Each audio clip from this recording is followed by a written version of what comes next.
مفتی صاحب یہ ارشاد فرمائیے گا کہ اعتکاف کی کتنی قسمیں ہیں اور کیا شرائط ہیں، یہ بھی ذرا چونکہ اب تیاری ہو رہی ہے ماشاءاللہ، یہ بھی ذرا پتہ لگ جائے۔ اکبر، اعتکاف کی عمومی طور پہ جو لوگوں میں مشہور ہے وہ تو ایک ہی قسم ہے کہ جو رمضان شریف میں ہوتا ہے، جبکہ حقیقت حال اس سے برعکس ہے۔ اعتکاف کی 3 قسمیں ہیں، صحیح، ایک ہوتا ہے واجب، ایک ہوتا ہے سنت، ایک ہوتا ہے نفل۔ صحیح۔ اچھا، جو اعتکاف واجب ہے وہ کون سا ہے کہ بندہ منت مان لے کہ یا اللہ میرا فلاں کام ہو جائے تو میں اتنے دن کا اعتکاف کروں گا، اگر وہ کام ہو گیا تو اس پر وہ اعتکاف ادا کرنا واجب ہو گیا، صحیح، وہ ادا کرنا پڑے گا اس کو۔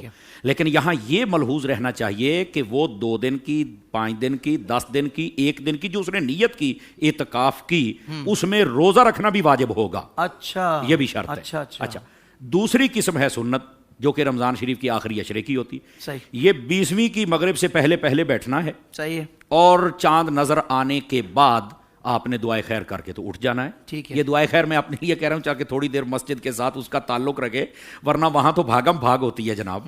تو تھوڑا مسجد کو جاتے ہوئے بھی ایسا کہہ کے جائیں کہ میں اتنے دن آپ کے پاس رہا ہوں، دوبارہ بھی مجھے بلاتے رہنا، دل میرا لگا رہے آپ کے ساتھ۔ سبحان اللہ۔ اچھا، یہ ہے سنت۔ اچھا، یہاں پر یہ یاد رہے کہ یہ سنت علی الکفایہ ہے، اس کا مطلب یہ اگر ایک بندہ بھی اعتکاف بیٹھ گیا تو باقی سب بری الذمہ ہیں، اگر زیادہ بیٹھے تو مدینہ مدینہ ہے، اور اگر بیچ میں علماء بیٹھے ان کے ساتھ جو ان کی تربیت کریں تو پھر تو مکہ بھی ہے اور مدینہ بھی ہے اور بغداد بھی ہے۔ سبحان اللہ۔ اگر سب بری الذمہ ہے تو اہل محلہ یا پورے شہر والے؟ نہیں، وہ پورے شہر کے لیے ٹھیک ہے۔ اس کے لیے بھی روزہ شرط ہے، یہ بھی سن لیجئے، ہاں اس کے لیے بھی شرط ہے۔ اگلا جو اعتکاف ہے وہ ہے نفل، وہ جب بھی آپ مسجد میں جائیں، سیدی و سندی اعلیٰ حضرت امام احمد رضا خان علیہ الرحمت الرحمن آپ نے اس بات کو لکھا، اور یہ ملفوظات شریف میں بھی ہے اور فتاوی شریف میں بھی موجود ہے، صاحب بار شریعت نے بھی اس کو لکھا۔ جب آپ مسجد میں جائیں، جو ہی جاتے ہیں آپ نیت کر لیں کہ میں اعتکاف کی نیت کرتا ہوں۔ آپ 10 منٹ بیٹھیں، 20 منٹ، گھنٹہ، یا صرف نماز پڑھنی ہے، بس آپ جتنی دیر بیٹھیں گے آپ کو اعتکاف کا ثواب ملتا رہے گا۔ اور سیدی اعلیٰ حضرت صاحب رحمۃ اللہ علیہ آپ نے جو ملفوظات شریف میں لفظ لکھے ہیں وہ آپ فرماتے ہیں نویت سنت الاعتکاف، یہ کہہ لیا جائے، یہ آپ نے لفظ لکھے ہیں۔ اچھا، یہ ہیں اس کی 3 قسمیں۔ صحیح۔ آپ نے کہا کہ اس کی شرائط کیا ہیں، یہ ایک الگ سے سوال ہے۔ بالکل۔ اس کی شرائط پر علماء فرماتے ہیں کہ سب سے پہلی شرط یہ ہے کہ جو معتکف یعنی اعتکاف کرنے والا ہو وہ مسلمان ہونا چاہیے، یہ پہلی شرط ہے۔ دوسری یہ ہے کہ وہ عاقل ہو۔ اچھا، اس کا بالغ ہونا ضروری نہیں ہے، عاقل ہو مطلب اسے اتنی لیاقت ہو کہ میں نے مسجد کا تقدس کیسے بحال رکھنا ہے، میں نے آنے جانے والوں کے ساتھ کیسے حسن سلوک کرنا ہے، یا میں نے اپنی عبادت کی طرف کیسے رغبت رکھنی ہے، اسے اتنی لیاقت ہونی چاہیے۔